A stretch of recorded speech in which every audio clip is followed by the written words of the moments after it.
Boy, I gotta say, I was planning on how to actually open GNT Special, and the more I'm going back and forth on it, I'm not sure if I want to upplay it or downplay it. So, what I mean by that is, on the one hand, like, the game generally does some things differently that I think kind of work to its benefit. But on the other hand, this is kind of the very last GNT game to ever be released, period. So, not sure how to actually go about that. But you know what? We'll figure it out. I'm going to give you the details as we go forward, and it should be very fun. So, what's up, boys? Bob here. Welcome to a new Let's Play, this time for Naruto Gekitou Ninja Taisen Special. God, this game has been in the works for probably most of my channel's existence, if I'm going to be completely honest about that fact. In fact, it's very funny considering that my channel is now coming on upon its 10-year anniversary. Where did that time go? Going to college. So it's just very funny to think about. So GNT Special is a little bit of an enigma, if I'm being completely straight about that one. So first of all, once again, plugs to my Twitch channel. This is where I'm currently recording it. Be sure to follow me over there for all live updates and stuff. Usual shoutouts to the GNT servers for being really cool and chill. But with that being said, GNT Special is odd. So let me just go ahead and get you the details up front. So, as opposed to our prior games with GNT EX 1, 2, and 3. By the way, if you didn't know, we're currently in the middle of a GNT marathon. This is our last stop on the road. It's sure as hell going to be interesting, isn't it? So, this one actually had a couple year development cycle. Not only did it come out more than a year after GNT EX3, it also actually kind of comes out after Revolution 3. So, the timeline is EX 1, 2, and 3. Somewhere interspersed in that is Revolution 2. I want to say it's close to the launch of EX3, which, you know, EX3 Japan, Revolution 2 America. EX3 drops, and then like a solid, I think it's 2009 that Revolution 3 dropped in America. Yeah, something like that. It definitely utilizes a lot of stuff from EX3. And then we have this game, which is odd because it actually does come out in like, let me get that date again. It's in December 2010. Oh, that's after Storm 2 came out, isn't it? We're gonna talk about things about that. So, for our last game to ever be released, I think I can kind of figure out why though. Let's see. Sold really, really poorly. I think this might have just been general franchise fatigue setting in with the Japanese audience at this point in time. I think it's kind of understandable. And also two giant big factors that came into play during that whole time as well. One is the fact that, you know, Storm 2 happened and it was kind of gargantuan. The other, so these are the only numbers I've ever been able to pull for this game, for sales figures. I'm going to tell you them and try to be sitting down for this. The only number I've ever been able to find for sales for this game is 26,000 units sold. Sold. Yeah, let me just find that really quick to make sure I'm not bullshitting anyone. Yeah, 26,000 copies sold. Japan was still a pretty big market for games back during this time period. So 26k sold on the Wii, considering the Wii is one of the biggest selling consoles of all time. Yeah. Man, that is a bit rough. So I'm going to be straight with you guys. I have a friend who, okay, let me rephrase that.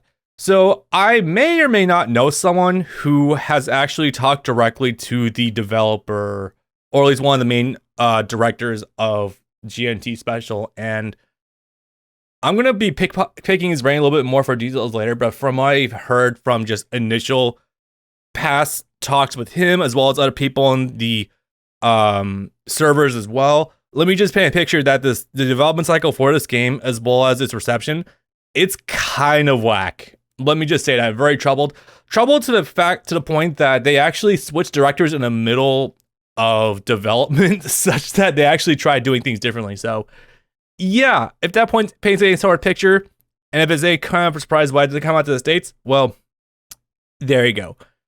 So I'm not going to go ahead and hold you guys hostage too much longer. We're just going to go ahead and begin getting past the usual, you know, make sure your Wii remote is strapped to your wrist. Don't want it catapulting and flinging into a TV. Jesus, those are cringe days.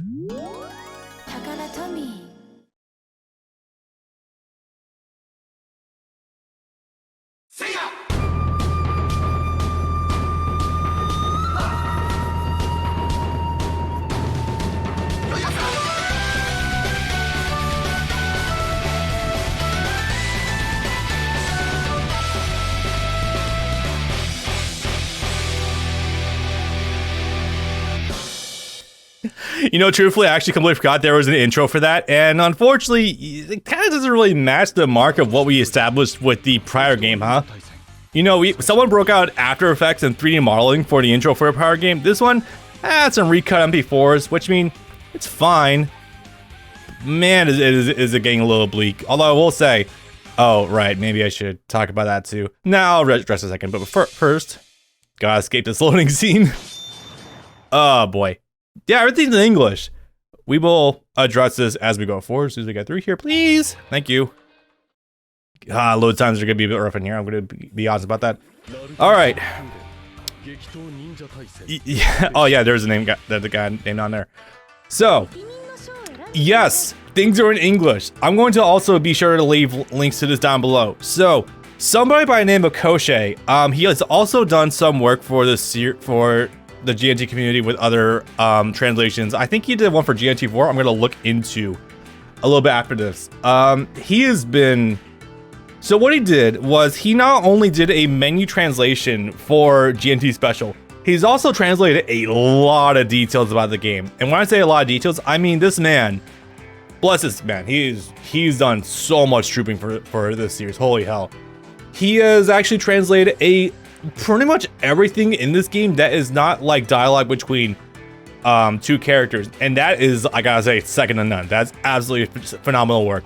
So yeah, yes, we've already done a fully completed save file on this game for Twitch. This was a practice run, and luckily this game does include some Japanese English characters, so I guess there was some future-proofing? Huh, I don't know what Bob could be trying to say with that. I don't know. That does not look like a shorthand for subscribe whatsoever. I'm getting pretty bad about the blatant chilling, but you know what?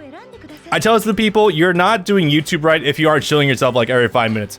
So, there's, again, like the quality of Koshe's work going into the translation patch is absolutely phenomenal. I will say the only thing that has been an issue with the translation patch, and it's more to do with the back end of the game more than anything else, is the load times, which can be a little bit grating sometimes, but we'll cover that more in detail. In the meantime, we have an abhorrent amount of things to talk about. Oh my god. I was showing this to Twitch chat before we fired up. By the way, again, be sure to follow me on Twitch to get things that are not showing up on YouTube. This game is basically not even the X3. It's barely Revolution 3. Well, it is more Revolution 3 at this point in time, but some incredible downsizing has been done. Let me just go ahead and say up front. I would also like to add that to the aiding situation, that aiding wasn't very financially stable as the same year, especially with Gekitou 7. Ooh, yeah, that's right. We'll talk about more things about that as we go forward, but yeah, definitely. There was a lot of things happening with aiding going on back in the day that was questionable at the best of times. So let me just say, first and foremost, EX3's uniqueness with like the quirks, with like the wake up system, a lot of wacky stuff, the game being so completely like unbalanced, wrapped around to being fun and balanced again, out the window. I'm unfortunately not really caring about that. Also, let me go ahead and find a place to move chat to. Actually, I don't imagine you need to see this bar too much. All right, there's a million things to go over. Also, among the chopping block, this. Right, so let's just begin with that. Obviously, as I just said at the top of this, the wake up shenanigans are completely gone. So like this probably would have clipped him on the ground if he was trying to back roll. This definitely would have clipped him on the ground if he tried to back roll. There are some OTG hits that still exist, but that would have clipped before. A lot of things have been adjusted so that way this game is basically Revolution 3, but with like a lot of downsized features, for sure. So let me see what else is going on here. Oh yeah, OTG hits are also just kind of most out the window. Some things do hit. Sakura's down B can hit sometimes, but not too often. So let's talk about this fucker. This guy, as you were probably wondering about this. So yeah, this game did introduce a substitution system, sort of similar to what Generations would actually do like 2 years after this game's release. It's very odd. Like, so I think I understand the thesis as to why this is here. They probably wanted to divvy up like chakra and like your escape option, because the escape option was probably become like really centralized and, you know, all that stuff. You know, so that way you can probably focus on like Y cancels, transformations, supers. Oh, he's got that one back, yay. Generally stuff like that. I think that was probably the idea. The issue is, oh god, there's a lot to take in with this. Now, there's a lot of people who actually do play this game competitively that actually opt by sometimes for using a cheat code that like removes the substitution bar and just makes it so subbing is like done with the chakra bar again. It's very interesting. After 2011, they would only work on Common Rider until 2017 with Monster Hunter Generation. So, ooh, wow, didn't even know they did that much. All right, so to quote Brutal Moon, the subsystem in this game makes it feel very old school GNT, like GNT 4, in design because you can get fucked up from one bad decision and that you get managed with the sub. In Revolution 3 and EX3, you get several chances to come back. Special, you could decide their fate in 1 or 2 plays. So basically what that means is that the sub gauge fills up far slower than in prior games, so that way you can get like a couple of escape attempts in prior games in a round. This game, it takes forever to restore. Let me actually, I might be able to show this off if I had the option to do it. Yeah, so like this. Yeah. That would take a while to actually refill. I've actually seen this myself during the practice runs that, yeah, this game takes forever to actually refill your substitution gauge. It's kind of wacky, yeah. You know what, I wonder if I would do it. Yep, okay, so. By then, he's basically already dead, so, yeah, it's kind of wacky. Now, this actually does work pretty well for some characters, not for others. Like, Sakura is very chakra hungry, so it kind of benefits her a little bit, but also doesn't really benefit others who don't need chakra as much. Conversely, this also actually works pretty well in 2v2, where the games actually become a lot more fast-paced and stuff like that. This is actually an observation from Real Moon himself. Not personally in chat, unfortunately. I think he's currently playing games with Hippo. It's whatever. I myself, I think I'm mostly indifferent. So I really love the sub gauge in Generations because it removes the execution barrier from even doing one to begin with, and also makes you more focused on resources on how you spend it. Here, that wasn't really necessary, and in fact, it kind of becomes more of a pain in the ass than anything else. I definitely see how people don't like this, but I don't know. I don't feel like I know about this game enough about this game to have one opinion or the other. I do like being able to focus my chakra bar entirely on offense, but it is what it is. Actually, this might be a good example. Actually, does feel pretty quick. I'm not sure. I'm going to leave it up to the community to give a feedback on that one. So, a lot of other things to go over. Sorry, guys. We're going to be here for a hot minute. So, there's wall splatting now? I wonder if I can do it with Naruto. Does he have a Taisen move anywhere? Maybe running.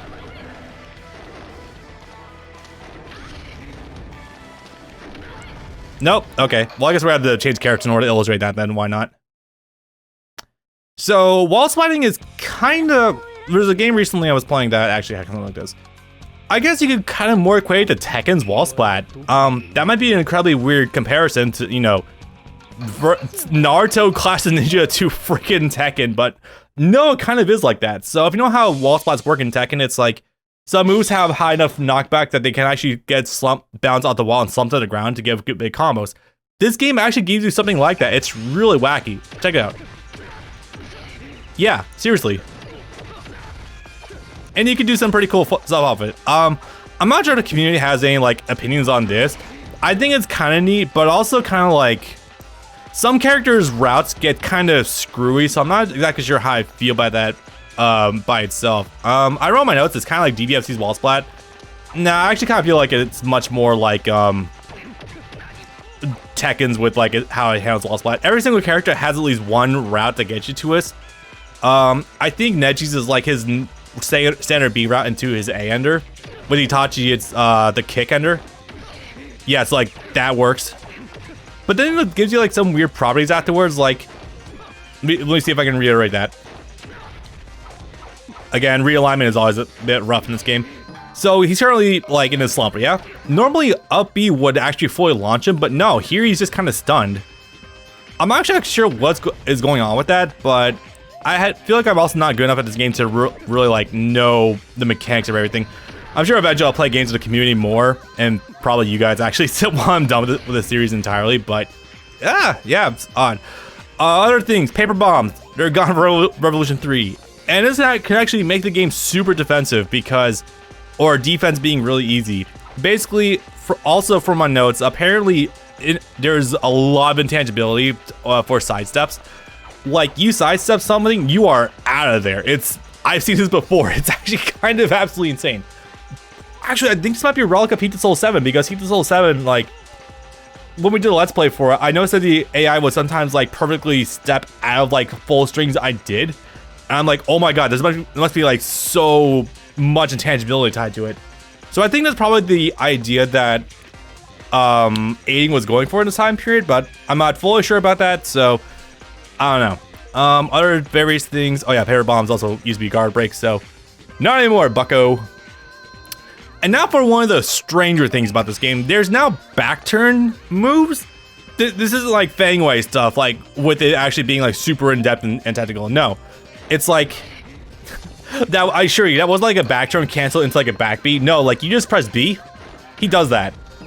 From what I understand, I think we're talking to Broomwood about this also.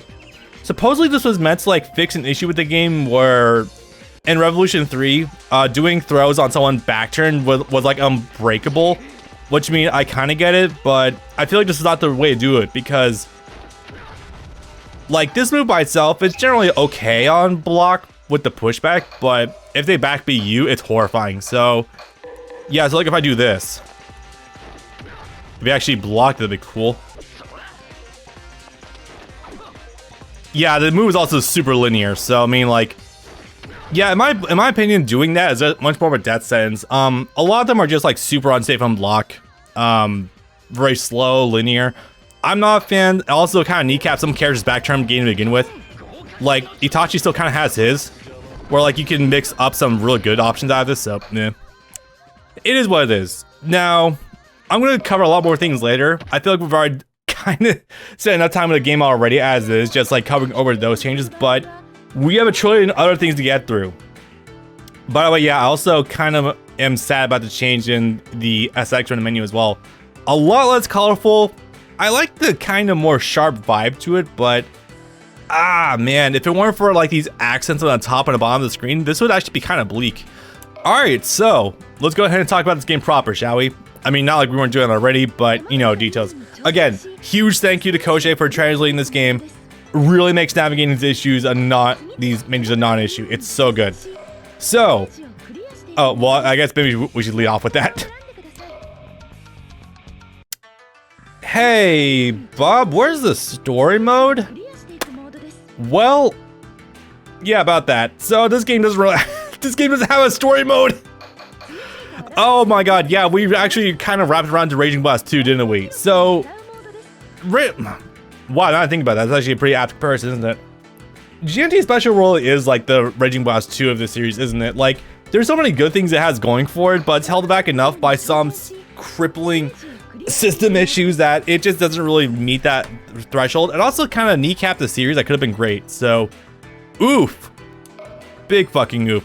So, what we have instead is this mode called Road of Ninja, not to be confused with the absolutely excellent movie Road to Ninja, but you know, details. So basically it's kind of like Galaxy mode. Now if you've already clicked off the video when I said that, I don't blame you, but for those remaining, let's go ahead and tackle this. So I was about to call it Galaxy mode again. Road of Ninja is basically like that mode where you have a lot of missions for each individual character, and you go through them one by one. Each one has like maybe 8 to 10 missions to get through, and you move on. Kind of cool on the surface, and honestly not that big a deal. I think, oops, I did not want to select someone already. That was a big mistake on my part. All right, where was it going with this? Also, so sorry, before the abrupt cut, I guess I gotta press square in order to actually access options. So the issue with this is that, okay, this is also kind of compounded with the translation patch as well. So when you're going through these modes, you cannot save. You have to go through it basically one sitting, so, you know, bit of an oof. The compounding issue with this also is that this translation patch has a couple of hitches, and basically there are a couple of like story-esque events in here. By the way, Nigel in the chat has volunteered to translate some stuff. One for Ino, he's already done, and he's gonna be doing stuff for Sasuke, Itachi, who are the other ones? Hinata and Anko. Two of them will take a while to unlock anyway. Yes, there's some characters we have to unlock. I'll talk about the unlock tree later on, but yeah, for the time being, just bear in mind that they're gonna be out off the table. You'll take a bit. You spicy fuck. I don't know where I'm going with that one.